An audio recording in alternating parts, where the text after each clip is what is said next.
धैर्यवान रहना, विचलित मत होना, परिणाम में बिल्कुल निर्विकार हो जाओगे, पर वो कितना समय लगेगा ये प्रभु जाने। वो 1 सेकंड में भी हटा सकते हैं, और अभिमान यदि गलित नहीं हुआ है तो कुछ समय भी लग सकता है, जलना पड़ेगा। अभिमान गलित होगा, जब आर्त भाव से पुकारोगे तब निर्विकारता की स्थिति प्रभु, निर्विकार हो जाओगे, पर वो कितना समय लगेगा ये प्रभु जाने। वो 1 सेकंड में भी हटा सकते हैं, और अभिमान यदि गलित नहीं हुआ है तो कुछ समय भी लग सकता है, जलना पड़ेगा। अभिमान गलित होगा, जब आर्त भाव से पुकारोगे तब निर्विकारता की स्थिति प्रभु दे देते। फिर विकारी भोगों के बीच में रहने पर भी कोई विकार का खेल नहीं हो सकता, कोई भी इच्छा ही स्फुरित नहीं होगी, वासना ही नहीं है, चाह ही नहीं है। ये बहुत धैर्य से सुनो ना, ये उपासकों के लिए कह रहा हूं। आपके अंदर साधन भजन करते हुए वासना दिखाई देगी, आपको आकर्षण दिखाई देगा, उसमें दम नहीं है, वो तुम्हें परास्त नहीं कर सकती, केवल भयभीत करती रहेगी। वो भी हमारी शरणागति में बड़ी सहायक होती है, क्योंकि सब साधन करने पर अहम पुष्ट नहीं होने देती। क्या अभी देखो ये है ना, क्या अंदर से प्रश्न, क्या ये मलिन वृत्ति है ना, तो किस बात की साधना, क्या साधक हो। तो हे नाथ, अब मार्ग दूसरा नहीं, सहयोग किसी से नहीं, अपनी बात किसी से नहीं कहना। प्रार्थना है, समझ लीजिए आंतरिक बात कह रहा हूं, अपनी स्थिति की बात किसी से नहीं कहना कि आपके हृदय में कौन सी वासना कितना स्फुरित हो रही, किसी से भी नहीं, किसी से भी नहीं। और धैर्यवान रहना, विचलित मत हो जाना। उस वासना को बढ़ावा देने वाली कोई भी दृष्टि, वार्ता, चेष्टा मत करना, और कितना भी समय लग जाए अपनी आस्तिकता नहीं हटनी चाहिए, विश्वास नहीं हटना चाहिए, बिल्कुल निर्विकार हो जाओगे, बिल्कुल।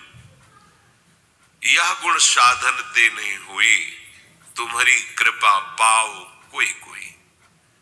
वो कृपा उसी को मिलती है जो आर्त भाव से बलहीन होकर प्रभु को पुकारता है, नाथ मेरे बस की बात नहीं रह गई, हर उपाय करके देख लिया। सच्ची मानिए, बहुत ये विचित्र सूक्ष्म बात है, अगर समझ जाओगे तो विचलित कभी नहीं होगे। नई अवस्था साधन मार्ग में बड़ी तीव्रता,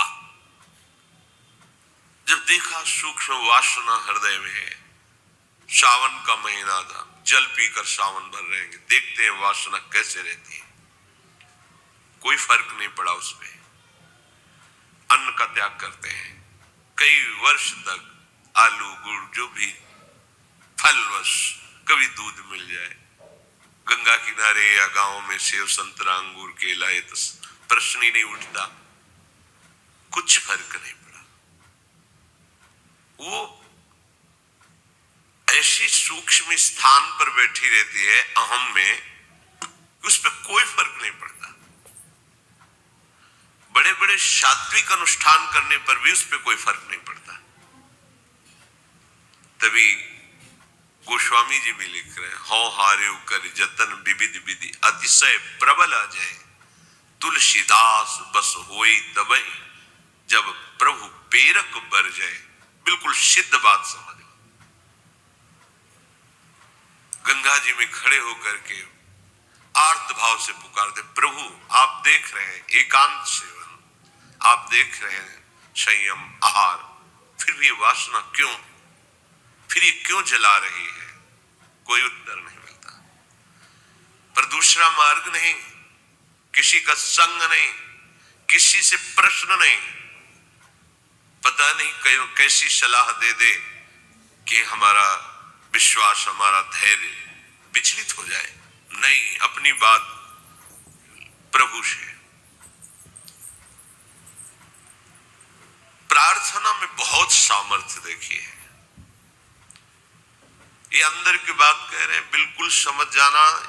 ये इसलिए कह रहे हैं, ये मार्ग बहुत फिसलन वाला मार्ग है, बहुत संभाल संभाल के कदम रखने। अंत तो गत्वा यह आया कि भाई हम आपके जैसे भी हो वैसे आपके, अब आप देख लो, जैसे रखना चाहते हो वैसे रखो, नाथ में हार गया हूं, आप देख लो। कब वो चली गई पता ही नहीं चला। जिससे हम लड़ते रहे, जिससे हम जलते रहे, जिसके लिए हम साधन करते रहे, नहीं फर्क पड़ा। और जब उनके भरोसे छोड़ दिया, कब वो वृत्ति चली गई पता ही नहीं चला। इसीलिए बात कल चिंतन में चल रही थी कि अगर कोई समझ पाए तो इसे जरूर बताएं कि ये करने से नहीं होता, ये होने से होता है। बस देख लिया, मैं आपके बनने योग्य नहीं हूं, पर जैसा हूं आपका हूं, देख लो प्रभु, आप राजी हो तो राजी, मैं जलता रहूंगा, कुमार्गगामी नहीं बनूंगा, अन्य अवलंबन नहीं लूंगा, जलता रहूंगा।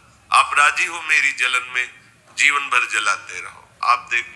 अब मेरे बस का नहीं रहा, क्योंकि वो सूक्ष्म ऐसा कि वहां कोई प्रहार ही नहीं पहुंच रहा। अंतःकरण की अहम के महल में सूक्ष्मता से वो रह रहा है, जो भी करो वो बहुत पुष्ट हो रहा है। केवल हटा या हटेगा या हट रहा है तो प्रभु की कृपा से।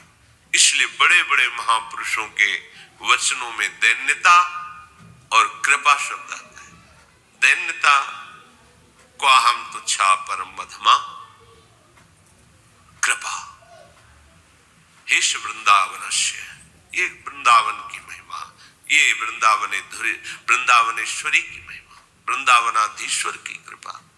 ये अंदर से कह रहा हूं, समझ लो, एकदम समझ लो। धैर्यवान रहना, विचलित मत होना, ये न सोचना कि इतना समय हो गया अभी नष्ट नहीं हुआ, बिल्कुल नष्ट हो जाएगा, पता ही नहीं चलेगा। जैसे आप कब जवान हुए, कोई तारीख, कोई तिथि, किस दिन आपकी दाढ़ी मूछ उगी, आपने समय, तारीख, ऐसे वो घड़ी भी याद नहीं रहेगी कब आप निर्वासनिक हो गए। कभी स्मृति में आएगा, अच्छा ये तो बहुत वर्षों से जलाया, वो तो ढूंढे भी नहीं मिल रही वृत्ति, गई। देखो प्रभु की कैसी कृपा हुई, ऐसा अनुभव होता है। श्रीपाद कह रहे कि शास्त्र और गुरुदेव के वचन करोड़ों बार समझाए जा रहे, तुम्हें समझ में नहीं आ रहा। जिससे लोक निंदा हो ऐसी चेष्टाएं, ऐसे आचरण, तुम क्यों संयम में नहीं रह रहे। देखो इतना तो है कि हृदय जल रहा है,